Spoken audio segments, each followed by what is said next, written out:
موضوع الدرس في أحوال الشهداء يوم القيامة سورة الدهر تفسير ابن كثير. الحمد لله رب العالمين والصلاة والسلام على أشرف الأنبياء وسيد المرسلين سيدنا محمد وعلى آله وأصحابه أجمعين.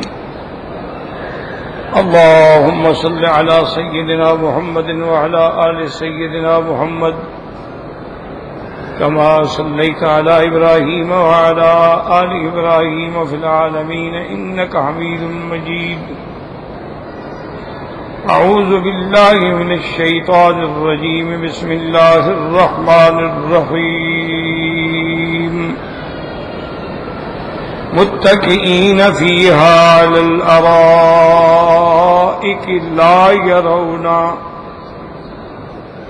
لا يرون فيها شمسا ولا زمهريرا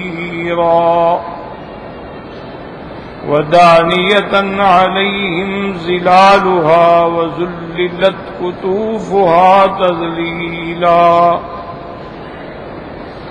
ويطاف عليهم بآنية من فضة وأكواب كانت قوارير من فضة قدروها تقديرا ويسقون فيها كأسا كان مزاجها زنجبيلا عينا فيها تسمى سلسبيلا ويطوف عليهم بلدان مخلدون إذا رأيتهم حسبتهم لؤلؤا منثورا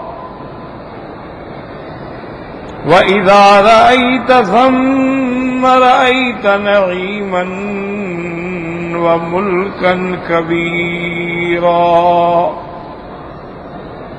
عاليهم ثياب سندس خضر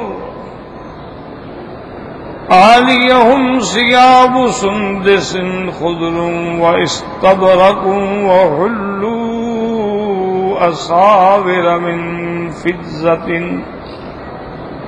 وسقاهم ربهم شرابا طهورا إن هذا كان لكم جزاء وكان سعيكم مشكورا. قال المؤلف والمفسر رحمه الله تعالى أدام النفع بعلومه وعلومكم في الدارين آمين إلى أن قال يخبر تعالى عن أهل الجنة وما هم فيه من النعيم المقيم وما أسبق عليهم من الفضل العظيم. اب مفسر رحمۃ اللہ علیہ ارشاد فرماتے ہیں کہ ان آیات میں اللہ جنت والوں کے بارے میں خبر دے رہے ہیں کہ کیسی وہ دائمی نعمتوں میں ہوں گے اور جو اللہ نے ان کے اوپر اپنا فضل عظیم فرمایا ہے. فرماتے ہیں متکئین فیہا علی الارائک وقد تقدم الکلام علی ذلک في سورۃ الصافات وذكر الخلاف والاتقال والاستجاء او التمرفق او التربع او التمكن في الجلوس وان الارائك هي السرير تحت الحجال.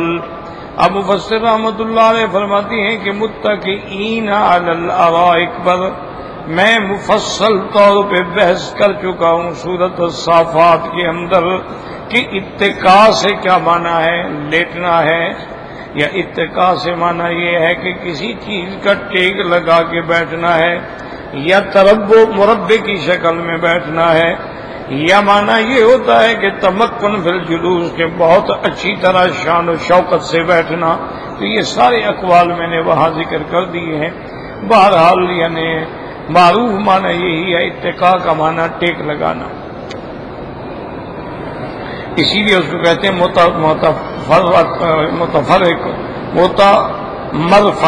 مرفق سے ہے نا، بازو پہ ٹیک لگا کے بیٹھنا.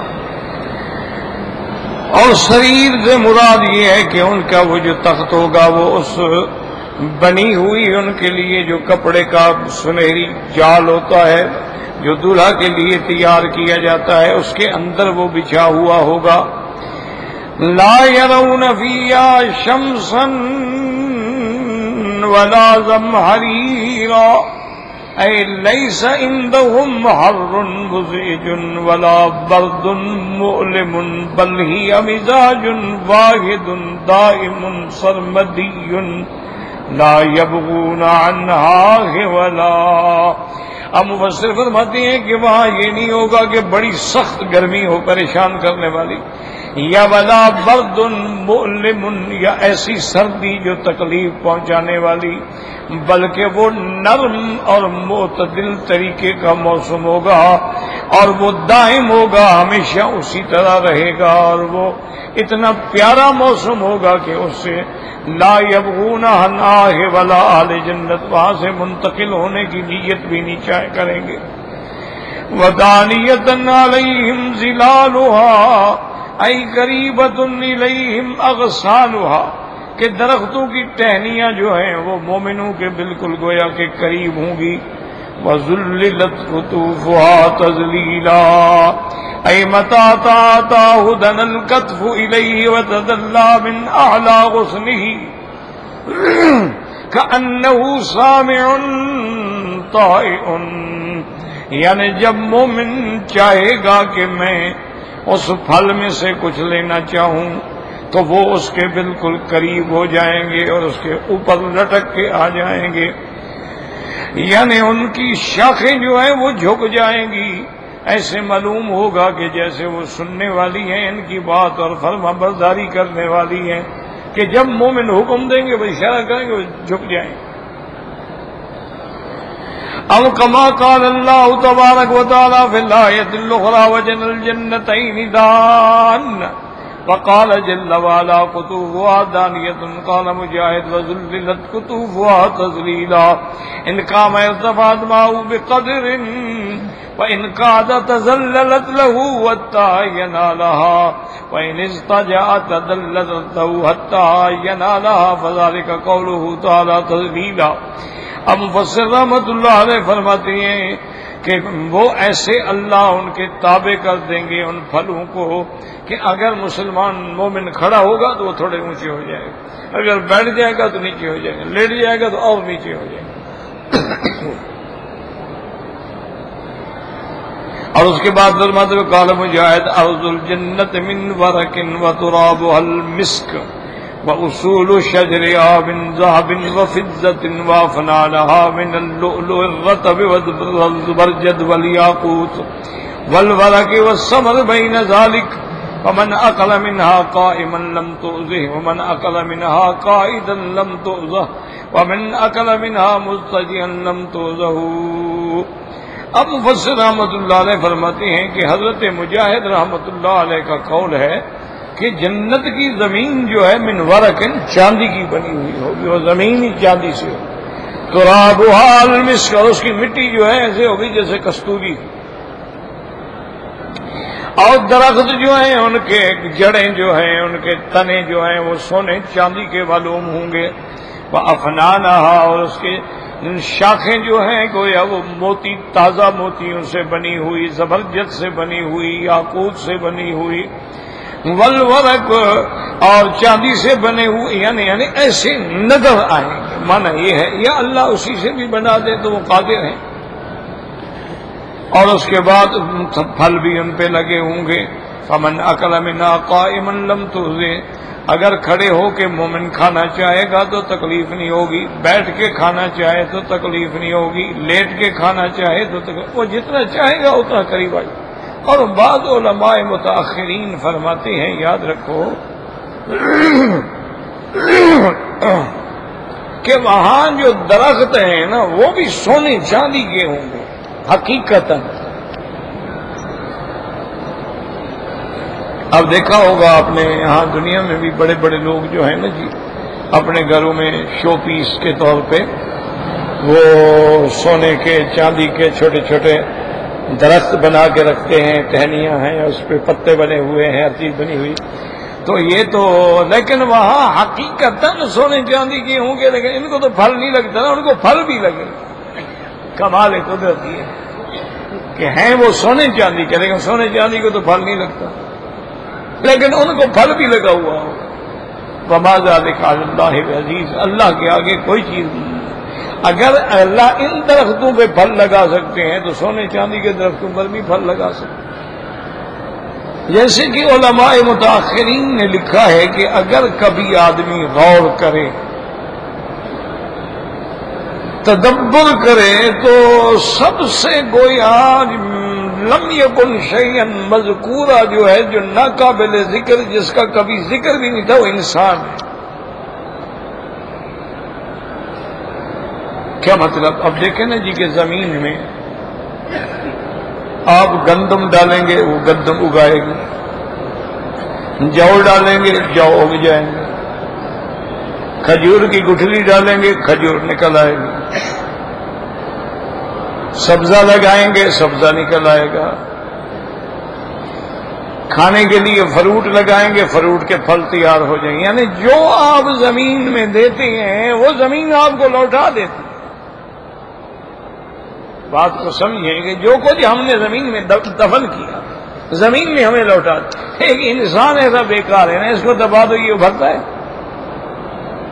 زمین میں انسان کو جب دفن کر دو تو انسان سے بھی کچھ نکلتا ہے، کوئی درخت شرخت کوئی پھل شل، تو گویا کہ کچھ بھی نہیں، لا شے ہے، اس کی کوئی حیثیت ہی نہیں. ہاں اگر ایمان لے آئے تو پھر یہی لا شے جو ہے وہ ملائکہ سے بھی افضل.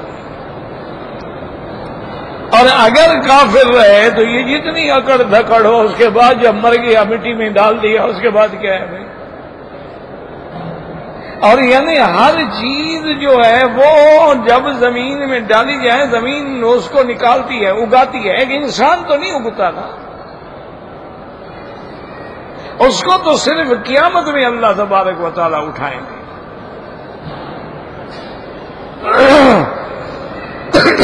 ورنہ اگر انسان سے بھی کوئی درخت پیدا ہوتا تو قبرستان تو سارے درخت بنے ہوئے ہوتے نا. وہاں فلاں درخت نکلا ہوا ہے، وہاں فلاں درخت نکلا ہوا ہے، کہیں کالا ہے کہیں پیلا ہے کہیں سفید ہے. اللہ کی شان ہے کہ اللہ پاک فرماتے ہیں میرے بندے، میں نے جب زندگی میں تیرے اوپر پردہ رکھا ہے تو موت کے بعد بھی میں نے تم پر پردہ ڈال دیا ہے. ولی اللہ ہے تو مٹی میں ہے، اور گناہ گار میرے جیسا ہے مٹی کے نیچے ہے، اللہ کے سوا کوئی نہیں.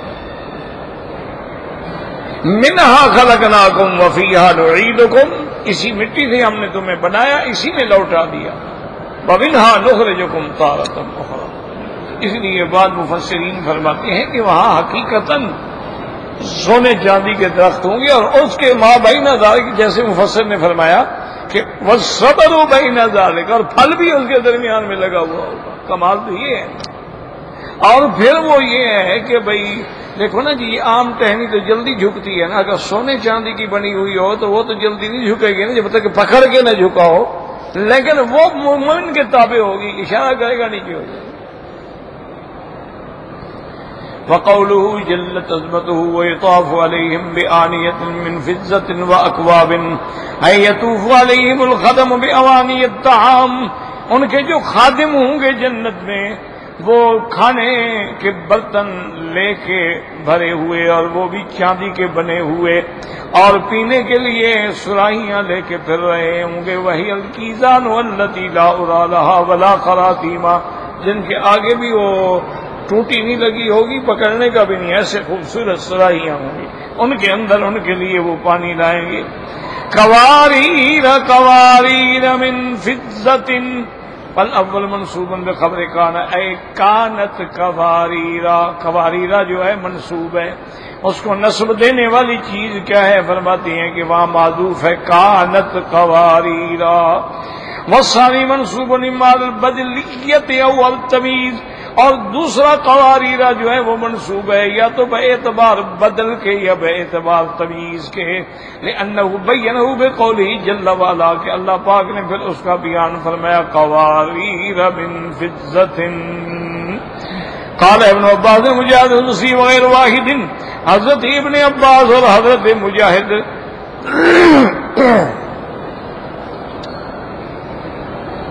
اور حضرت حسن بصری رحمۃ اللہ علیہ فرماتے ہیں بیاض الفضت فی صفاء الزجاج کہ فرماتے ہیں کہ وہ ایسے برتن ہوں گے بیاض الفضت یعنی چاندی کی سفیدی ہوگی لیکن ان کے اندر صفائی اور شفافیت ایسے ہوگی جیسے شیشے کے بنے ہیں.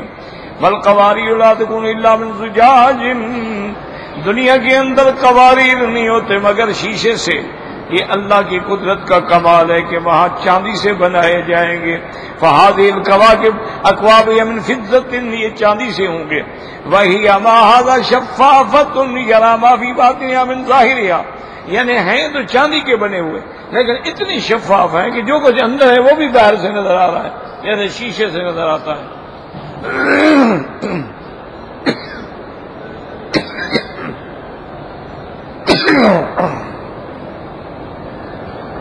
وَهَذَا مِمَّا لَا نَظِيرَ لَهُ فِي الدُّنْيَا دنیا میں اس کی کوئی مثال ہی نہیں ہے کہ چاندی کا برتن بناؤ اور اس کے اندر باہر نظر آئے. یہ ہو ہی نہیں سکتا ہے. قال ابن مبارک عن اسماعیل رضی اللہ عنہ عباس ليس في الجنة شيء إلا قد أوتيتم في الدنيا شبهه إلا قوارير من فضة. حضرت ابن عباس فرماتے ہیں کہ دنیا کی ہم جنت کے اندر جو نعمتیں ہیں اللہ نے ان کی مشابہ نعمتیں تمہیں دنیا میں بھی دے دی ہیں کہ یہاں بھی انار وہاں بھی انار عنب تین زیتون لیکن یہ قواریر من فضة جو ہے جنت میں اس کی کوئی مثال شبیہ نہیں دنیا کے اندر.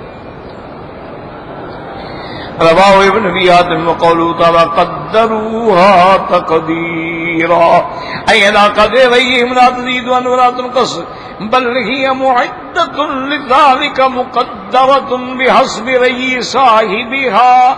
ٹھیک اندازے کے مطابق بھرے ہوئے نہ زیادہ نہ تھوڑے جتنی ان کو ضرورت ہوگی اتنی ہی برتن کے اندر ڈالا جائے گا. اللہ تبارک و تعالیٰ ان کو علم دیں گے. مفسر فرماتے ہیں اس کے بعد وہذا معنی قول ابن عباس حسین جبیر ابی صالح وقتادہ وابن ابزا وعبداللہ ابن عبید ابن عمیر وقتادہ والشعبی ابن زید وقال ابن جریر وغیر واحد وهذا ابلغ فی الاتناء والشرف والکرامت. یہ توجہ شرف اور کرامت کی انتہا ہے کہ برتن میں اتنا ڈالا جائے جتنا پینے والے کو ضرورت ہے. نہ کم ہے نہ تھوڑا ہے کہ اور مانگے نہ زیادہ ہے کہ باقی چھوڑ دے. بالکل ٹھیک اس کی ضرورت کے مطابق ہر چیز ملے گی.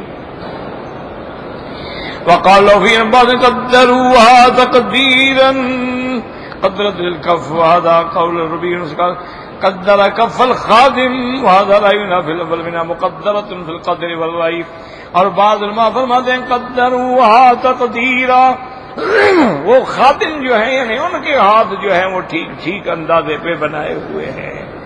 مفسر کہتے ہیں یہ بھی ٹھیک ہے یہ بھی منافی نہیں ہے کہ اس کے اندر جو چیزیں ڈالی جائیں گی وہ بھی اسی طرح اس کا ہاتھ بھی ایسا ہے نا جی. بعض اوقات بڑا برتن ہے وہ اٹھا ہی نہیں سکتا بعض اوقات بالکل چھوٹا ہے اس کا پکڑنا مشکل ہو جاتا ہے. نہیں اس کے ہاتھ ایسے اللہ نے بنا دیے ہیں کہ سب کے لیے وہ ہر چیز ٹھیک اندازے کے مطابق اس پہ آ رہی ہے.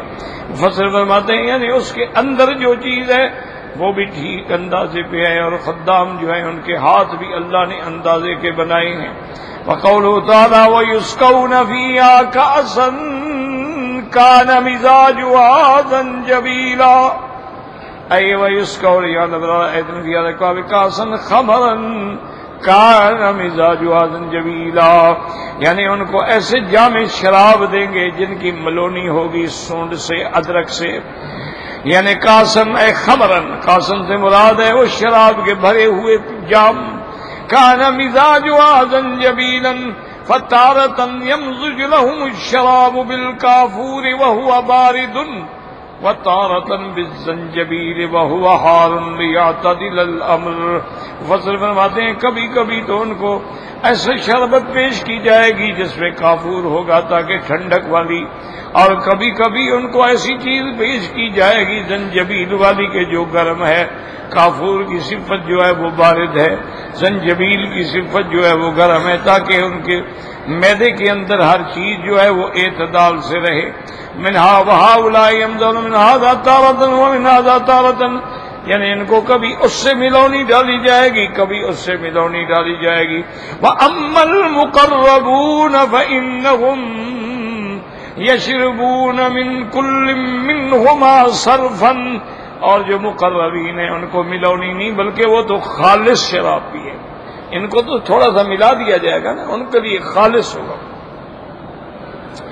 کما قالہ قتادہ وغیر واحد وقد تقدم قوله جل وعلا عین یشرب بها عباد اللہ. پہلی آیت میں تھا عین یشرب بها عباد اللہ، وہ ایسا چشمہ ہوگا جس سے اللہ کے بندے یعنی ایمان والے اللہ تبارک و تعالیٰ کے فرما بردار بندے جو ہیں وہ پیئیں گے. اور یہاں فرماتے ہیں عینا فیہا تسمی سلسبیلا، یعنی الزنجبیل عین فی الجنہ، زنجبیل جو ہے گویا اس کا بھی چشمہ ہوگا پانی کا، وہاں زنجبیل ملا پانی جو ہے تو سما سلسبیلا، اسی کا نام سلسبیل ہے. قال اکرمہ اسم عین فی الجنت، جنت میں نہر ہے جس کا نام سلسبیل ہے. وقال مجاہد سمیت بذالک لثلاثۃ مسیرها وحدت جریها. حضرت مجاہد فرماتے ہیں سلسبیلا کیوں کہا گیا ہے؟ کیونکہ اس کا پینا جو ہے آسانی سے گزرنے والا اور تیزی سے چلنے والا چشمہ ہے. وقال قتادہ عین فیہا تسمی سلسبیلا عین سلسلۃ مستقید مستقید ماؤہا، گویا کہ اس کا پانی ان کے لیے بند ہے، محفوظ ہے. وحقائم جری بعد منہا سمیت بذالک لسلاستیا فی الخلق واختارہ انہا تم ذالک اللہ. اور بعض علماء نے فرمایا کہ سلسبیل اس لیے کہ پینے میں سہل ہوگا، سہل شرب ہوگا، اس لیے اس کو سلسبیلا کہا گیا ہے. اور بعض مفسرین فرماتے ہیں کہ یہ سارے اقوال جو ہیں ٹھیک ہے، یہ لفظ جو ہے تمام اقوال کو شامل ہے. تو یہاں تک الحمدللہ ہم نے پڑھ لیا تھا. اب اللہ فرماتے ہیں کہ وَيَطُوفُ عَلَيْهِمْ وِلْدَانٌ مُخَلَّدُونَ.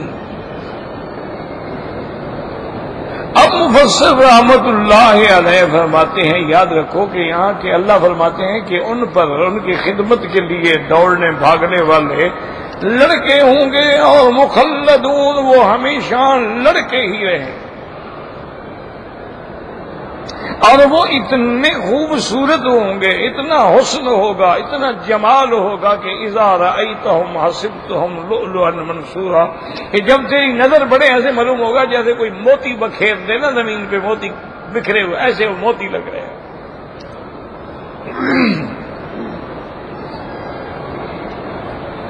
اب یاد رکھیں کہ ان آیات میں سمجھنے والی بات جو ہے اس پہ توجہ کریں کہ پہلے آپ اسی میں پڑھ چکے ہیں کہ بھئی یطاف علیہم بآنیۃ، کہ ان کے خادم جو ہیں برتن کھانے کے لے کے ان کے آگے پھر رہے ہوں گے.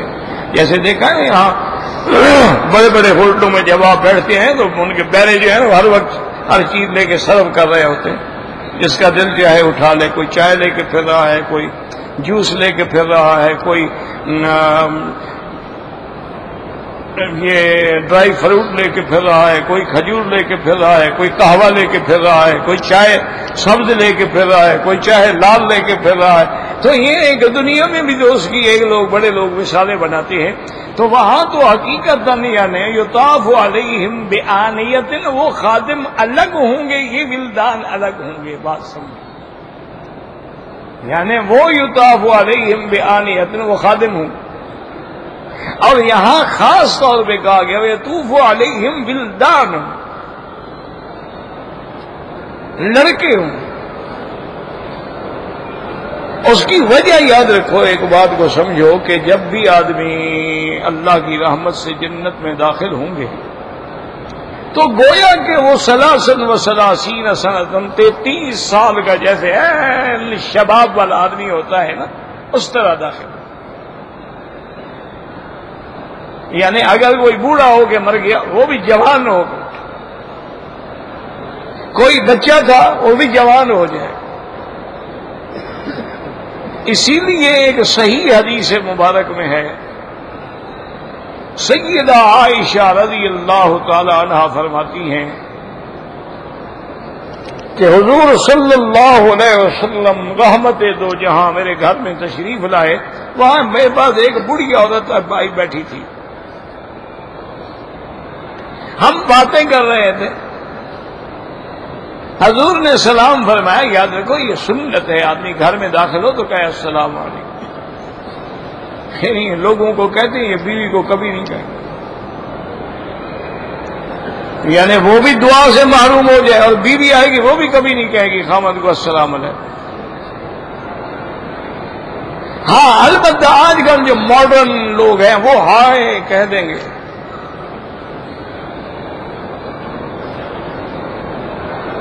انا للہ و انا، لفظ بھی وہ اختیار کیا ہے جس سے یعنی ہائے ہائے آدمی درد کے وقت کہتا ہے، خوشی کے وقت کہتا ہے ہائے میں مر گیا.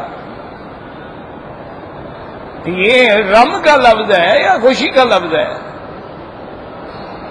ان کو لفظ ہی نہیں ملا ڈائری میں. اچھا مجھے ہیلو کا ترجمہ سمجھائیں کیا مانا ہے؟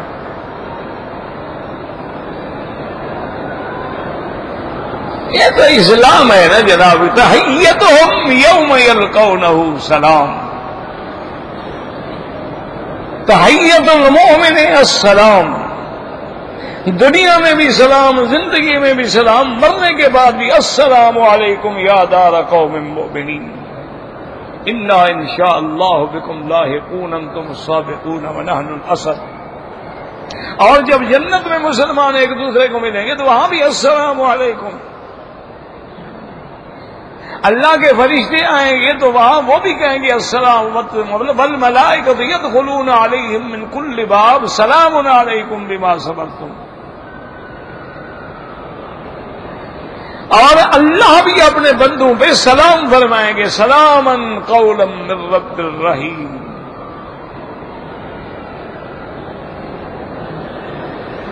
تو حضور پاک نے سلام فرمایا. سید عائشہ فرماتی ہیں اس کے بعد حضور پاک نے فرمایا کہ عائشہ ان العجائز لا يدخلن الجنہ، یہ بوڑھیاں جو ہیں نا یہ جنت میں نہیں جائیں گی. حضور پاک کو کوئی کام تھا، جلدی سے آئے، جلدی سے باہر تشریف لے گئے، اور بوڑھی نے تو رونا شروع کر دیا کہ بوڑھیاں جنت میں نہیں جائیں گی. تو میں تو مر گئی نا، میں تو گئی. تھوڑی دیر کے بعد حضور آئے تو دیکھا کہ وہ بوڑھی رو رہی ہے. فرمایا کیوں رو رہی؟ انہوں نے کہا یا رسول اللہ آپ نے جو فرما دیا کہ بوڑھی جنت میں نہیں جائے گی تو وہ روئے نا تو کیا کرے؟ اللہ کی بندی، بوڑھی ہو کے جنت میں نہیں، اللہ اس کو جوان کر کے جنت میں بھیجیں گے، یہ مانا تھا میرا. تو یاد رکھو کہ وہ تو ایک عین شباب کال. لیکن یہ لڑکے جو ہیں یہ اللہ نے بطور خاص پیدا کیے ہیں، یہ وہاں پیدا ہوئے ہیں، یہ کسی کی اولاد نہیں ہے. گو بعض علماء کی یہ اقوال بھی ہیں کہ کافروں کے جو بچے مر گئے ہیں بالغ ہونے سے پہلے ان کو اللہ بطور خدمت کے جنت میں مومنوں کے خادم بنا دیں گے. لیکن وہ قول بھی ضعیف ہے. بھی ان کا کیا قصور ہے کہ ان کو خادم بنایا جائے؟ وہ تو بالغ ہی نہیں ہوئے، پیدا ہوا بچہ مر گیا، اس کا کیا قصور ہے؟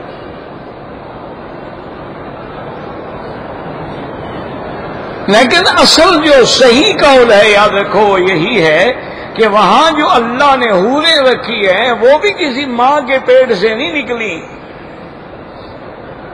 اور وہاں جو اللہ نے ولدان رکھے ہیں، غلامان رکھے ہیں، وہ بھی کسی ماں کے پیٹ سے نہیں، اللہ کی شان کن سے پیدا ہوئے ہیں. وہ مخلوق ہی جنت کی ہے، پیدا ہی جنت میں ہوئی ہے، رہے گی ہی جنت میں. اور جنت میں چونکہ گناہ نہیں ہوتا، اس لیے اس کا معنی یہ ہے کہ وہ لڑکے بھی بڑے پاک باز. اور پھر اللہ نے یہ بھی فرما دیا کہ وہ ایسے لڑکے نہیں ہوں گے کہ چلو بھی آج تو عمر اس کی ہے 12 سال 14 سال 13 سال، لیکن پھر ہو جائے گا 15 سال، پھر 20 سال. نہ وہ اسی عمر میں، ہمیشہ اسی عمر میں رہیں گے. ولدان مخلدون، ان میں کوئی تبدیلی نہیں آئے. اور ان کا حسن و جمال ایسے ہوگا اذا رأیتہم حسبتہم، جب تم دیکھو گے ان کو تو گمان کرو گے کہ گویا زمین پہ اللہ نے موتی بکھیر دی.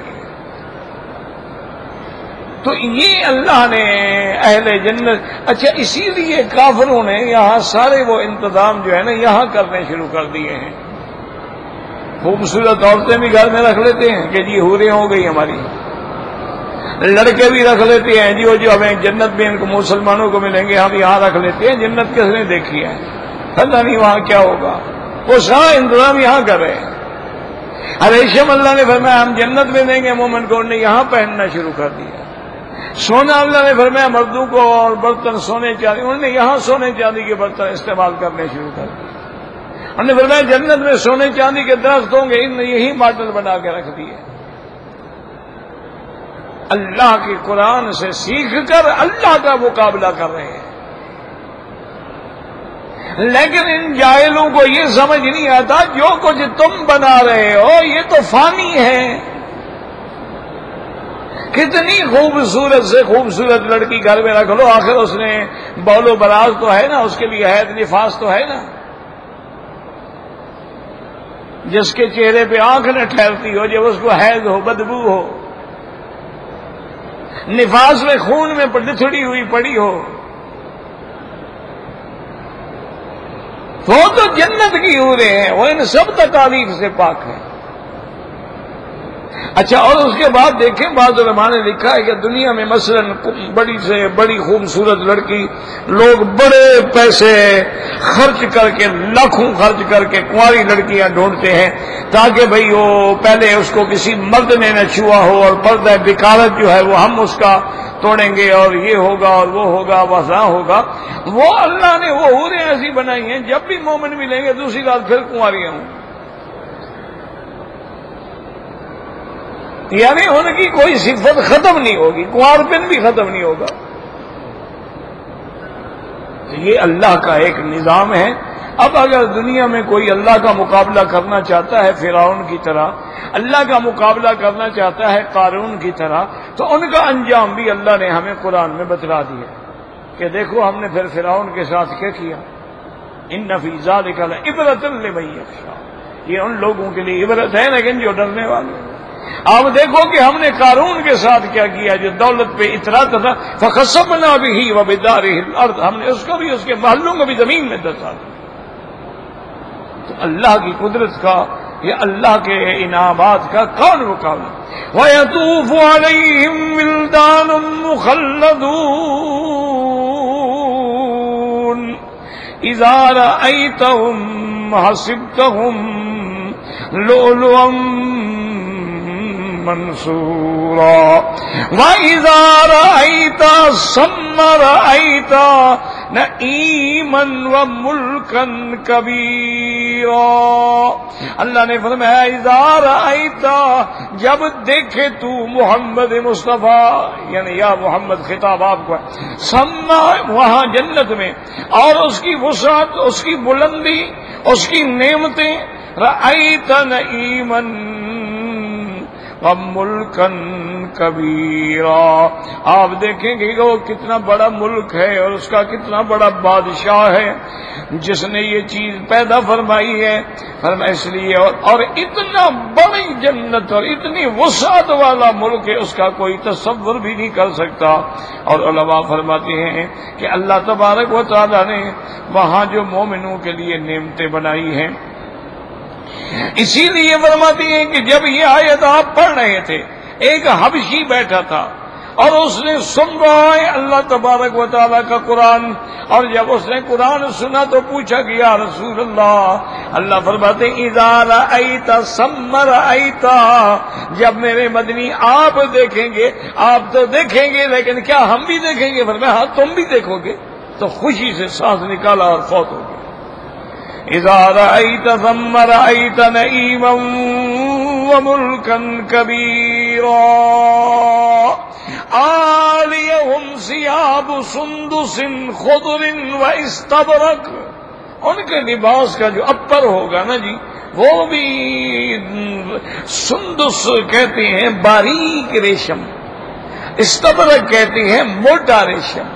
ان کے وہاں لباس بھی اور رضائیاں بھی اور فراش بھی ان کے اوپر جو ہوگا سیاب سندس خضر سبز رنگ کا ریشم و استبرق اور یہ بھی یعنی ریشم کی اعلی قسم ہوگی وَوَهُلُّوا أَسَاوِرَ مِن فِضَّةٍ اور ان کو وہاں چاندی کے کنگن بھی پہنائے جائیں گے. پہلے دنیا میں بادشاہ بھی کنگن پہنتے تھے زیور پہنتے تھے, اللہ ان کو بھی بادشاہ بنا کے ملوک بنا کے داخل فرمائیں گے. اور دوسری جگہ فرماتی ہے يُحَلَّوْنَ فِيهَا مِن أَسَاوِرَ مِن ذَهَبٍ وَلُؤْلُؤًا وَلِبَاسُهُمْ فِيهَا حَرِيرٌ اللہ ان کو سونے کے کنگن پہنائیں گے. تو علماء نے فرمایا یعنی بعض کا مرتبہ چاندی والا ہوگا ان کو چاندی پہ پہنائیں گے, بعض ان کے اونچے مرتبے والوں کو سونے کے کنگن پہنائیں گے, اور بعد نے فرمایا کہ نہیں کبھی چاندی کے کبھی سونے کے, اور پھر ان میں موتی جڑے ہوئے ہوں گے. يُحَلَّوْنَ فِيهَا مِن أَسَاوِرَ مِن ذَهَبٍ وَلُؤْلُؤًا وَلِبَاسُهُمْ فِيهَا حَرِيرٌ وَسَقَاهُمْ رَبُّهُمْ شَرَابًا طَهُورًا اور اللہ ان کو ایسا شراب پلائیں گے جو پاک کرنے والا. ایک تو خود پاک ہوگا نا, دوسرا ہے کہ نہیں ان کو بھی پاک کرے. کیا معنی پاک کرنے والا؟ کہ ان کے اندر جو کینہ ہوتا ہے, حسد ہوتا ہے, بغض ہوتا ہے بندے کے اندر, سب دل جائے گا. نہ کینہ ہوگا نہ حسد ہوگا, سب ایک دوسرے کے بھائی ہوں گے. وَسَقَاهُمْ رَبُّهُمْ شَرَابًا طَهُورًا اور پھر اللہ ان کی اعزاز میں کہیں گے إِنَّ هَذَا كَانَ لَكُمْ جَزَاءً اے میرے مومن بندو یہ جو کچھ ہم نے تم کو دے دیا ہے تمہارے اعمال کا بدلہ ہے. وَكَانَ سَعْيُكُمْ مشکورا اور تم نے جو محنت کی ہے وہ بھی اللہ کے ہاں قبول ہے, اور اللہ نے تمہیں بدلہ دیا ہے, لیکن تم نے تھوڑا کیا, اللہ نے تو زیادہ دیا. تم نے کتنی محنت کی ہوگی, 20 سال 30 سال 50 سال, اللہ نے تمہیں ایسی جنت دی ہے جس میں تم نے ہمیشہ رہنا ہے, تو اس کی نعمتوں کا کیا بدلہ ہو سکتا ہے. واللہ اعلم.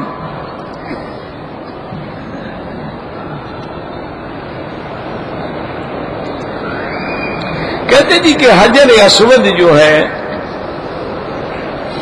گزارش یہ ہے جی کہ حجر اسود کو سب سے پہلے سنت تو ہے کہ بوسہ دیا جائے.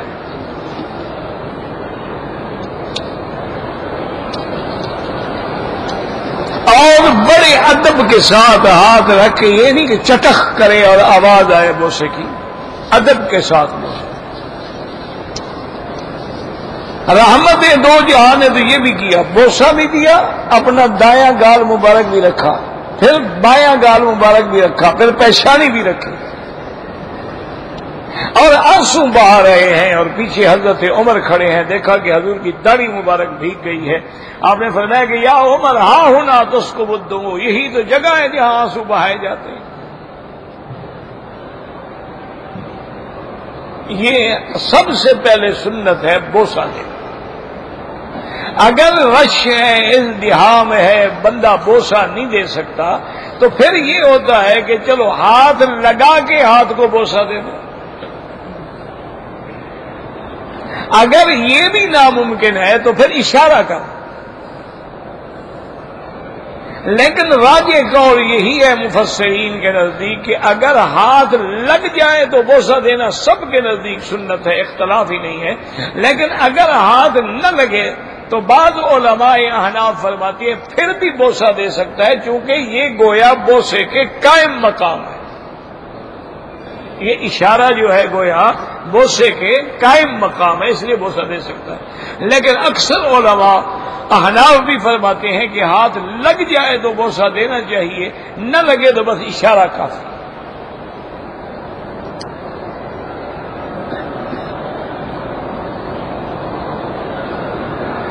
کہتے جی کہ طواف کے بعد جو 2 رکعات نفل پڑھی جاتی ہے, تو پھر نفل تو تم نے کہہ دیا, مسئلہ پوچھنے کی کیا ضرورت ہے. اس کو واجب کہا جائے یا اس کو صلاۃ ابراہیم کہا جائے. صلاۃ ابراہیم کا کیا تعلق ہے یہاں؟ طواف تم نے کیا, نماز تم پڑھے, صلاۃ ابراہیم کہاں سے آ گئی؟ سنت ابراہیم تو پھر بھی ہو سکتا ہے, صلاۃ ابراہیم کیسے ہو سکتا ہے؟ یاد رکھو کہ طواف کے بعد جو 2 رکعت ہیں وہ امام ابو حنیفہ رحمت اللہ علیہ کے نزدیک واجب الطواف ہے، نہ نفل ہے نہ سنت ہے، واجب ہے۔ کیا مانا کہ نہیں پڑھی تو پھر اس کو پڑھنی پڑے گی۔ مثلا ایک آدمی طواف کر کے مدینہ منورہ چلا گیا تو امام صاحب فرماتے ہیں وہاں مدینہ میں بھی پڑھے، چونکہ روایات میں ثابت ہے کہ حضرت عمر رضی اللہ تعالی عنہ مکہ میں آئے، واپس جا رہے تھے، عصر کے بعد طواف کیا تو آپ نے 2 رکعت نہیں پڑھی، آپ بلکہ یعنی تنعیم سے بھی نکل گئے، حد حرم سے بھی نکل گئے، چلے گئے، وہیں جا کے آپ نے راستے میں 2 رکعت پڑھی۔ اور باقی ائمہ فرماتے ہیں کہ طواف کے بعد جو 2 رکعت ہیں یہ سنت ہے، پڑھے گا تو ثواب ہے، نہ پڑھے تو طواف میں کوئی نقصان نہیں، طواف ہو جائے۔ نفل تو اللہ کے بندے کسی کے نزدیک میں نہیں، لوگوں نے بنا رکھا ہے نفل نفل نفل، بس۔ انا للہ و انا الیہ راجعون۔ کیا کرے آدمی، کس کس بات کو روئے؟ احرام باندھیں گے کندھا نکالیں گے، نماز میں بھی کندھا نکال کے شریف آدمی کھڑا ہے، اور نماز ہی تمہاری مکروہ ہو گئی۔ کندھا نکالنا تو صرف طواف میں ہے، اور وہ بھی چکروں میں ہے۔ بعض علماء فرماتے ہیں اور اکثر فرماتے ہیں کہ 7 چکروں میں اجتباع ہو، لیکن ایک قول میں نے 3 کا بھی پڑھا تھا، لیکن جمہور کہتے ہیں 7 چکر میں اجتباع۔ جب چکر ختم ہو گئے بس کپڑا اپنا کندھے پہ ڈال لو، بات ختم ہوگی، پھر کس بات کا اجتباع ہے؟ مقام ابراہیم پہ کھڑے ہیں، کندھا نکالا ہوا، صفا مروہ دوڑ رہے ہیں، کندھا نکالا ہوا، مینا عرفات جا رہے ہیں تب بھی کندھا نکالا ہوا۔ اس کا کیا علاج ہے؟ ایک عادت ہے، بن گئی ہے، کوئی نہ سننے کے لیے تیار ہے نہ ماننے کے لیے تیار ہے۔ اچھا، لوگ بھی ایک دوسرے کو نہیں سمجھاتے، بھی ہر بندے کے پاس تو مولوی نہیں پہنچ سکتا نا، جو بات تم جانتے تم بھی کہہ دو بھائی صاحب اپنا کندھا ڈھانک لو، کیوں اپنی نماز خراب کرتے ہو؟ جب ہر بندے میں یہ جذبہ، کنتم خیر امۃ اخرجت للناس تأمرون بالمعروف وتنہون عن المنکر، لیکن ایک رواج ہے جو ہو گیا ہے۔ اچھا، اب یہ ساری نماز کھڑے ہو کے پڑھیں گے، عشاء کے بعد سنتیں بھی کھڑے ہو کے، واجب بھی نفل بیٹھ کے ہیں، ایک رواج ہے، بن گیا۔ حالانکہ صحیح حدیث ہے کہ اجر القائد نصف اجر القائم، اس کو آدھا ثواب ملتا ہے۔ حضور صلی اللہ علیہ وسلم نے تہجد کے نفل جو ہے وہ نفل ہوتے ہیں، تہجد کے نفل جو ہیں آپ نے جب آخری عمر میں حضور کا بدن مبارک بھاری ہو گیا پھر بیٹھ کے پڑھ لیتے تھے، اکثر کھڑے رہتے تھے لیکن کبھی کبھی بیٹھ کے بھی پڑھ لیتے تھے۔ تو وہ بیٹھ کے پڑھنا تو اس وقت ہے جب آدمی معذور ہے، کھڑا نہیں ہو سکتا، تھکا ہوا ہے، بوڑھا ہے۔ یہ نہیں کہ وہ کہیں کہ نہیں یہ 2 رکعت ہر حال میں بیٹھ کے ہم پڑھیں۔ انا للہ و انا الیہ راجعون۔ احرام باندھیں گے بڑے بڑے معزز آدمی، اور احرام ایسے باندھیں گے کہ ناف کا پورا حصہ اوپر ظاہر ہے۔ اللہ کے بندے، ناف سے لے کر گھٹنے تک تو عورہ ہے، اس کا چھپانا ضروری ہے ورنہ نماز ہی نہیں ہوتی۔ پرواہ ہی نہیں ہے، چل رہے ہیں، پھر رہے ہیں، لوگ دیکھ رہے ہیں، دکھلا رہے ہیں، کوئی احساس نہیں۔ بس دعا کرو اللہ ہدایت دے، اور اللہ اگر حج اور عمرہ نصیب کرے تو حضور پاک کی سنت کے مطابق نصیب کرے، اسی ادب سے نصیب کرے، اسی تضرع اور خشوع اور خضوع سے نصیب کرے کہ اللہ تبارک و تعالی کے گھر میں جب آئیں تو ہمارے دل میں اس گھر کی عظمت ہو، شان ہو۔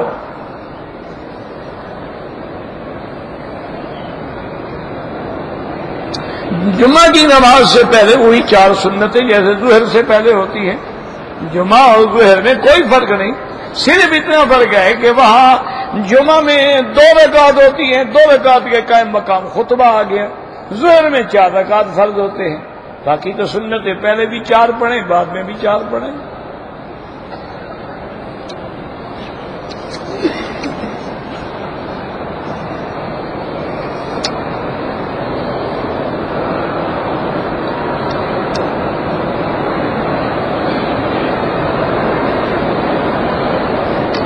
کہتے جی کہ میرے والد صاحب جو ہے خاندان کے ساتھ زمین کے معاملات میں الجھے ہوئے ہیں، حالانکہ ہمارے دادا بالکل تقسیم کر کے گئے تھے۔ اب وہ زمین جو ہے ہمیں تو خیر نہیں چاہیے، لیکن ہم والد کی مدد پہ، اگر آپ کے والد حق پر ہے تو مدد کریں، نہ حق پہ ہے تو بالکل نہ کریں۔ اگر آپ کے والد اپنا حق مانگتے ہیں بالکل مدد کرو، اگر آپ کے والد نہ حق پہ ہیں تو کبھی مدد نہ کرو۔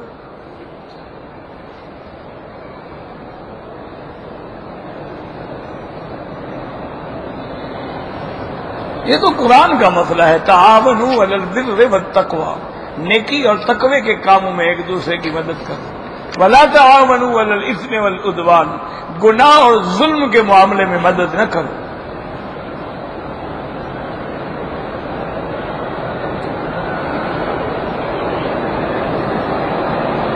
میں بیمار ہوں، زید زیتون اصلی کہاں سے ملے گا؟ اب یہ تو مجھے نہیں پتا جی کہاں سے ملے گا۔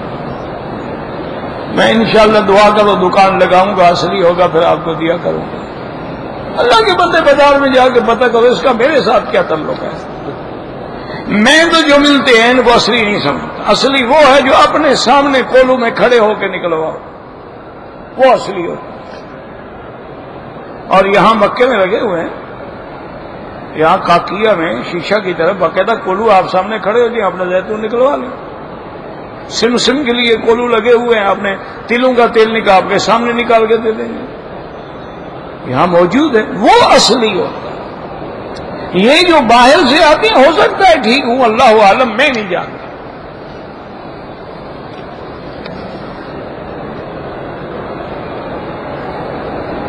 اگر کسی آدمی نے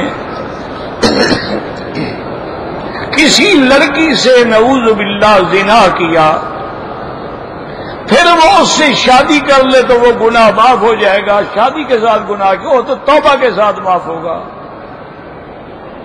پہلے دونوں توبہ کرو اللہ کے آگے، اور یہ باتیں لوگوں کو نہ بتاؤ۔ اللہ نے پردہ ڈالا ہے تو اپنے گناہوں پہ تم بھی پردہ ڈالو، توبہ کرو، توبہ کرنے کے بعد نکاح کر لو، پھر کسی کو بتانے کی کیا ضرورت ہے۔ مجھے الرجی کی شکایت ہے، اللہ شفائے کاملہ عطا فرمائے۔ یہ بڑی عجیب اور بڑی رذیل مرض ہے، اور اس کا دنیا میں کوئی علاج نہیں، مجھے خود ہے، اس کا کوئی علاج نہیں جب تک آپ خود نہ تلاش کریں کہ آپ کو الرجی کس چیز سے ہے۔ کسی کو خوشبو سے ہو جاتی ہے، کسی کو اس قالین پہ بیٹھنے سے، نماز پڑھنے سے ہو جاتی ہے، اسی لیے میں ڈر کے مارے مصلی بچھاتا ہوں۔ اچھا، کسی کو بلی دیکھنے سے بھی ہو جاتی ہے، یہ عجب چیز ہے۔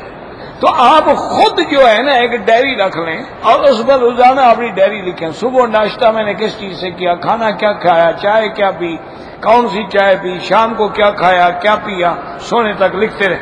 جس دن دیکھیں کہ بھئی اب مجھے آج الرجی زیادہ ہو رہی ہے تو غور کریں گے اس سے پہلے آپ نے کیا کھایا تھا، تو وہ اگر آپ پکڑ لیں تو پھر علاج کی ضرورت نہیں، وہ چیز چھوڑ دیں، الرجی ختم، ورنہ کوئی علاج نہیں۔ حضرت قاضی حسین احمد صاحب رحمت اللہ علیہ فوت ہو گئے، دعا کریں کہ اللہ ان کی قبر پہ کروڑوں رحمتیں نازل فرمائے، ان کے درجات بلند فرمائے، اور ان کی قبر کو نور سے بھر دے اور جنت کا گلزار بنا دے، اور ان کے پسماندگان کو صبر جمیل عطا فرمائے۔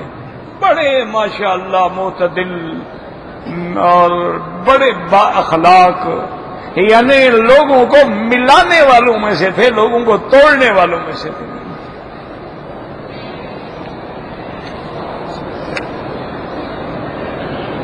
میں نے حج کے دوران عرفات میں مسواک توڑا تھا، کچھ نہیں، کوئی دم شم نہیں پڑتی۔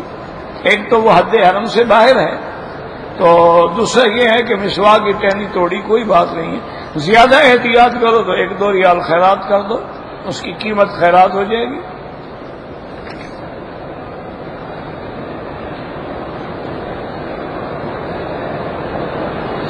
میرے والد صاحب کی عمر 85 سال، وہ خود بخود تو حج کرنے کے قابل نہیں ہے، اگر ہم ان کو عمرے پہ بلا لیں اور عمرہ ویل چیئر پہ کرا دیں ٹھیک ہے، عمرے کرنے سے حج فرض نہیں ہوتا، حج طاقت سے فرض ہوتا ہے، استطاعت سے فرض ہوتا ہے۔ اور ویسے اگر تم حج بھی کرانا چاہو تو ویل چیئر تو حج میں بھی چلتی ہے، صرف عمرے میں چلتی ہے، اس دن بند کر دیتے ہیں۔ یہ خود تکلیف کرنا نہیں چاہتا نا، باپ کے لیے کیوں مشقت کرے بیچارہ؟ ابھی تو وہی رش نہیں ہے، 10 منٹ میں گھما کے باپ کو جا کے کمرے میں ڈال دے گا نا، جان چھوٹی، عمرہ ہو گیا، بابا دعا کرو بادشاہ۔ اس دن تو تھوڑا محنت کرنی پڑے گی نا، کہ مینا بھی لے جاؤ، عرفات بھی جاؤ، مزدلفہ بھی آؤ، پھر مینا بھی آؤ، طواف زیارت بھی کرو، صفا مروہ بھی دوڑاؤ۔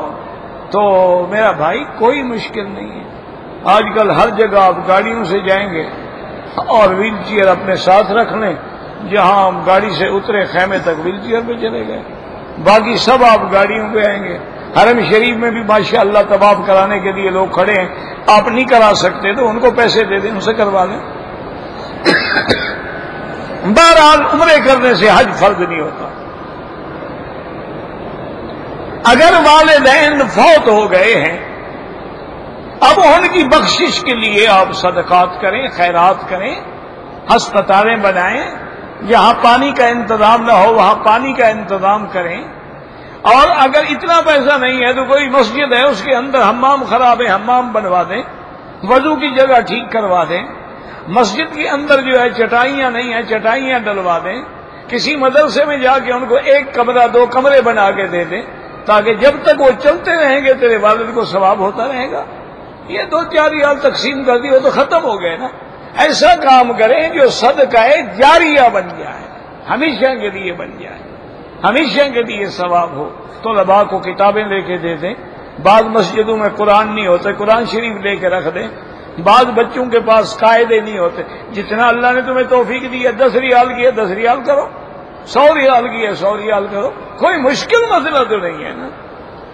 آپ یعنی یقین کریں کہ اگر آپ اپنے محلے کی مسجد میں ایک اچھا قاری بٹھا دیں جو بچوں کو صرف عصر سے لے کر عشاء تک پڑھائے، پہلے وہ اپنا سکول جائیں جہاں جائیں پڑھیں، عصر سے لے کر عشاء تک، اس کا فائدہ یہ ہوگا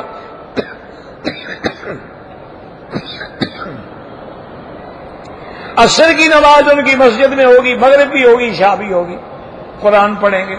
ایک قاری جو ہے آپ ماشاءاللہ 5000 تنخواہ لے لے گا، اچھا اگر 10,000 روپیہ بھی لے لے آپ کے تو 400 ریال بنتے ہیں، تو آپ 400 ریال میں اپنے محلے میں مدرسہ بنا لیں، بچے آئیں پڑھیں اور گھر چلے جائیں، ان کو رکھنے کی ضرورت نہیں ہے۔ وہ رکھنے والے مدرسے بہت مشکل ہوتی ہے، ان کا سنبھالنا، انتظام کرنا، کھانا پینا، وہ بڑا لمبا خرچہ ہے۔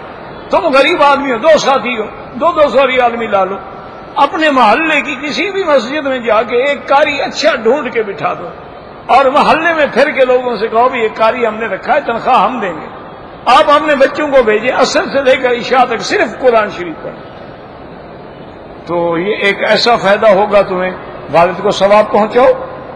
اچھا کئی لوگ ہسپتالیں بنا رہے ہیں، دوا نہیں ہے، دوائیں لے کے دے دو۔ کئی لوگ ہسپتالیں بنا رہے ہیں، وہاں ان کے پاس ضرورت کے آلات نہیں ہیں، وہ لے کے دے دو۔ کہتے ہیں جی حجر اسود کے وقت بوسہ دینے میں تکلیف ہوتی ہے تو نہ دیا کرو، کو حجر اسود نے تمہیں خط لکھا ہے، اشارہ کرو چلے جاؤ، تکلیف نہ کرو جناب۔ حجر اسود نے آپ کو کبھی خط تو نہیں لکھا کہ جی مرو لیکن مجھے بوسہ ضرور دینا ورنہ میں اداس ہو جاؤں گا، اشارہ کرو اللہ اکبر السلام علیکم، کوئی تکلیف نہیں۔ اللهم صل على سيدنا محمد وعلى آل سيدنا محمد كما صليت على إبراهيم وعلى آل إبراهيم في العالمين إنك حميد مجيد يا علي يا عظيم يا عليم يا حليم يا علي يا عظيم يا عليم يا حليم يا علي يا عظيم يا عليم يا حليم اللهم إنك مليك مقتدر ما تشاء من أمر يكون اللهم اسعدنا في الدارين اللهم اقض عنا الدين اللهم اسعدنا في الدارين اقض عنا الدين اللهم اسعدنا في الدارين اقض عنا الدين اللهم كن لنا ولا تكن علينا وانصرنا على من بغى علينا اللهم كن لنا ولا تكن علينا وانصرنا على من بغى علينا اللهم كن بنا رؤوفا رحيما ولا تجعلنا شقيا ولا محروما اللهم انصر الإسلام والمسلمين اللهم انصر الإسلام والمسلمين واحم حوزة الدين اللهم أذل الشرك والمشركين اللهم انصر المجاهدين اللهم اهلك أعداءك أعداء الدين اللهم احفظ سائر بلاد المسلمين وهذا البلد الأمين فاجعلها آمنا مطمئنا سخاء رخاء إلى يوم الدين برحمتك يا أرحم الراحمين اللهم اشفنا واشف مرضانا ومرضى من أوصانا واستوصانا ومرضى المسلمين اللهم اشف مرضانا ومرضى المسلمين اللهم اشفنا واشف مرضانا ومرضى المسلمین. یا اللہ ہمیں مانگنا بھی نہیں آتا، بغیر مانگے عطا فرما. یا اللہ ہمارا خاتمہ ایمان پہ فرما، زبان پہ کلمہ شہادت جاری فرما. یا الہ العالمین تمام عالم اسلام پہ اپنی رحمت نازل فرما، مسلمانوں سے اپنے عذاب رفع فرما. یا اللہ مسلمان جس ملک میں بھی ہیں ان کی جان مال آبرو عزت کی حفاظت فرما. سبحان ربک رب العزت عما یصفون وسلام علی المرسلین والحمد للہ رب العالمین. اللهم صل على سيدنا محمد وعلى آل سيدنا محمد كما صليت على إبراهيم وعلى آل إبراهيم في العالمين إنك حميد مجيد.